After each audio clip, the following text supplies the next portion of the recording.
Bienvenue sur la chaîne Pièces de Mobile. Dans cette vidéo, nous allons parler des écrans Samsung Service Pack. Nous avons pris comme exemple le remplacement de l'écran d'un Samsung J3 2016. Bien sûr, comme d'habitude, pour enlever un écran cassé, et surtout un Samsung, nous allons utiliser le four de réparation. Et même avec cette super méthode, la réparation est quand même compliquée. Comme vous le voyez à l'écran, même si le téléphone a été chauffé à 80 degrés, la vitre se décolle sans la partie AMOLED, ce qui vient compliquer la réparation. Et même si votre écran est endommagé, n'oubliez pas de retirer la nappe de celui-ci.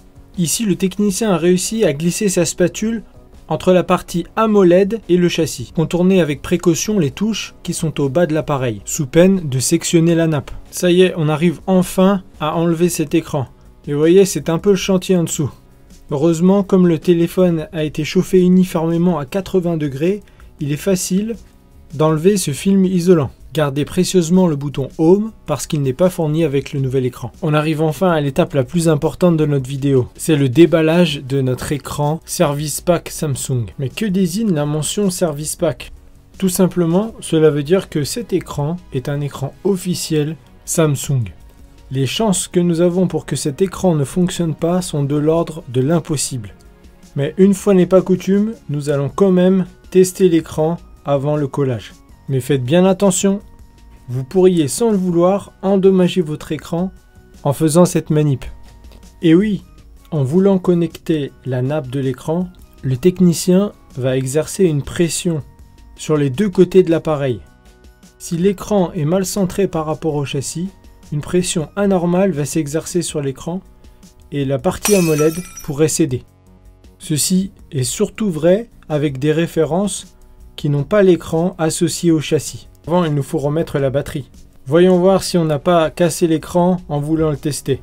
Mais au fait, comment peut-on tester un écran ou même ses fonctions tactiles? Eh bien, il suffit simplement de taper le code étoile dièse 0 étoile dièse. Et là, vous allez pouvoir tester les fonctionnalités de l'écran, mais aussi de votre smartphone Samsung. Vraiment pratique.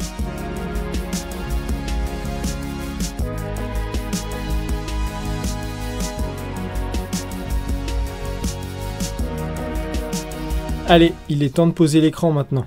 Nous sommes bien conscients du fait que au moment où nous enlevons ces adhésifs, nous n'aurons pas la possibilité de retourner l'écran au constructeur.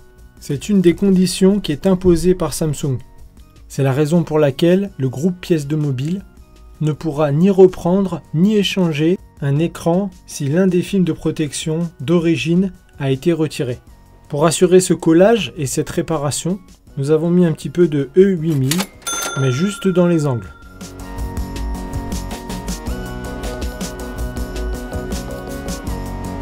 Avant de coller votre écran, assurez-vous qu'il n'y a aucun résidu de colle ou aucun bout de verre cassé resté sur le châssis. Après avoir posé l'écran, assurez-vous bien que le bouton central clique normalement. Une fois que l'écran est posé, il n'y a pas besoin de faire pression comme un malade. Rappelez-vous seulement que ce type d'écran est très fragile. Vous pouvez vérifier également qu'aucun bord de l'écran ne dépasse au-dessus du châssis. Et voilà, nous avons redonné une seconde vie à ce J3 2016. Si vous avez quelques questions à poser concernant les écrans Service Pack Samsung, n'hésitez pas à les laisser dans les commentaires. Sinon, on se dit à très bientôt sur la chaîne Pièces de Mobile.